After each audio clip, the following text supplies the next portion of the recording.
And then, dog, you cannot tell me for 1 second, you cannot tell me that Saved by the Bell was not a psyops. Did I say that right?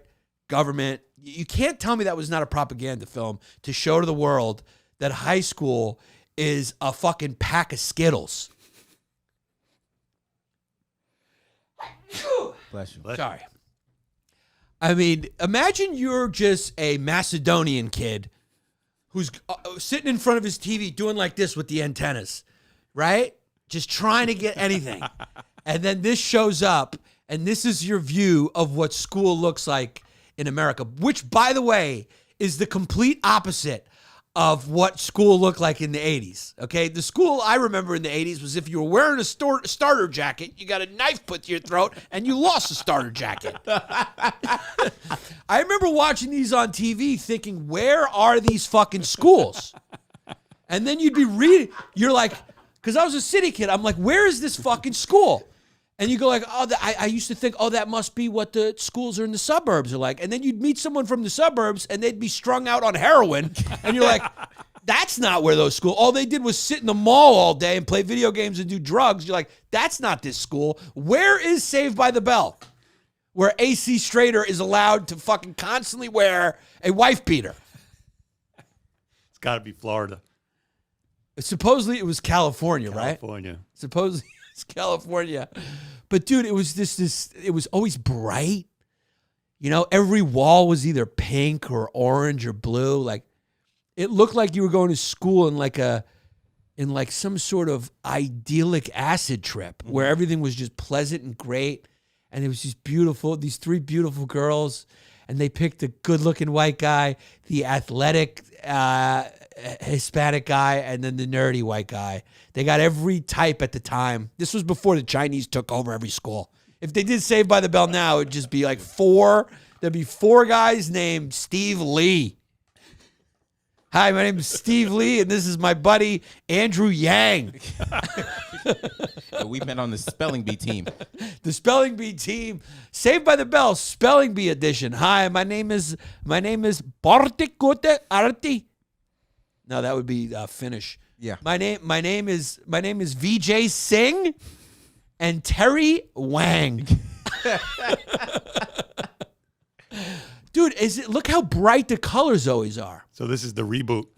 Oh, they're doing a reboot with AC Slater playing the principal or the pedophile who just hasn't left the school?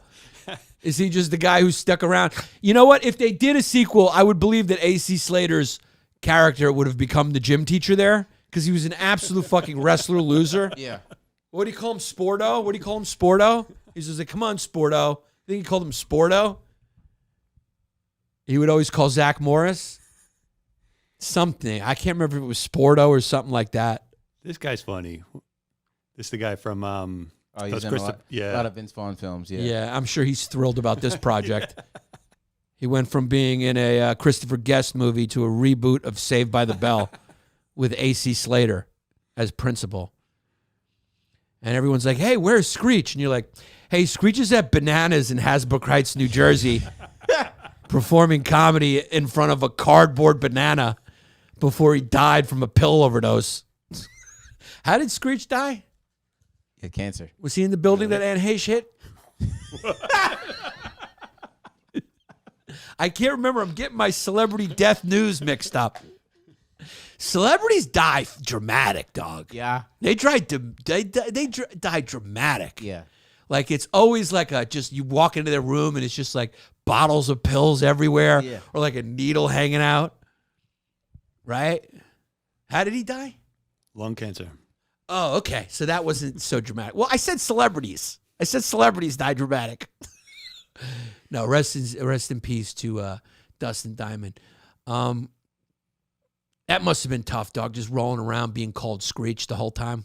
He was a comedian. He was doing stand-up. Yeah. And I heard he was very, very, very funny. Rest in peace, though. It's a sad thing. It's a very sad thing. But he had lung cancer? That's what it is. Jesus Christ, dog. How old? 44. Stage 4. Dustin Diamond, rest in peace, dog. I would have warned him. Like, before he became a comedian, I would have said, hey, dog, I don't know if you want to do this, man. You know, comedians have this thing where they just die. Comedians just die on the road. Young. Jesus. Well, this is sad. He was initially hospitalized in Florida in January. After feeling pain all over his body. God, you know, when I get fucking lung cancer, they just someone's going to make a clip of this and just go, ha, ha, ha. Yeah. But you know what? We're all going to go, you know? And Screech would have enjoyed being joked. He's a comedian. We make jokes. Of course. Rest in peace, Screech. I forgot how he passed. I thought it was more of a rock star situation, to be honest with you. Yeah. Usually you don't hear tragedies like this.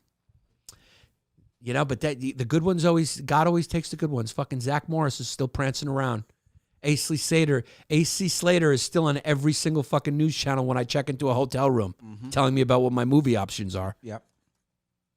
Where's Zach Morris right now? AC Slater has developed a huge following. This is a new guy? That's actual musician. Oh, that's a musician named AC Slater. Mario Lopez's. Yeah, Mario. He's on Extra. Yeah, he's on Extra. He's just permanently on Extra. He's been on Extra for 40 years. The guy can't move. Yeah, it's just he's just on Extra. Zach Morris. What was his name? I mean, you would have thought this guy would have been a movie star.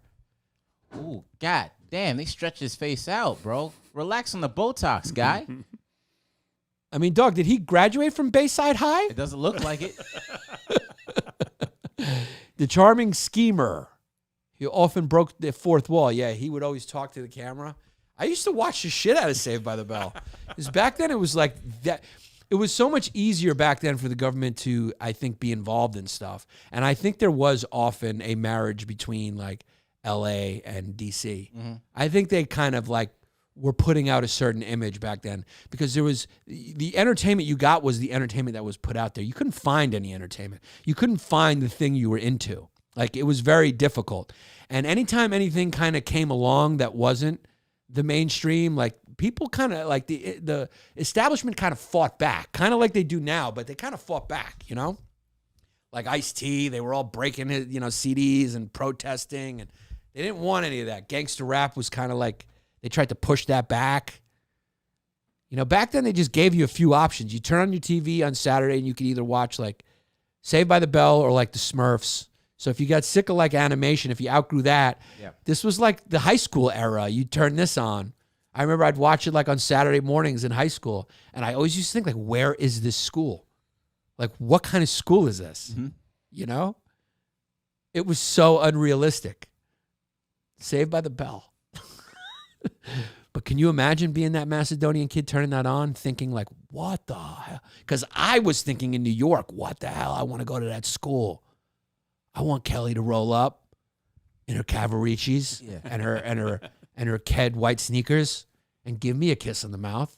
And I'm all jacked up after watching Rocky beat Drago. And it was just such a beautiful portrait of what America was like. Look at that. Look at that portrait of what American school was like. Everyone with gelled hair. They were nice to the nerd. That's not true. That kid would have been hanging from his underwear. And just like the three of the hottest girls. Is she the one who became very Republican? The black girl? She's funny as hell. There's one who became very Republican. I think she might have been from the movie Clueless. Yes. The black girl from the movie Clueless. Yeah. Who is probably laying up at night steaming mad that Candace Owens came in and took her fucking shine. She's like, bitch, this is my moment. She's like, bitch, you stole my fucking thunder. I'm the black girl who says slavery wasn't real. That's me. Yeah. Stacey Dash, yeah. She's smoking hot, dog. And she just went full-blown right. Yeah. Smoking hot. Red Republican hot. Yeah.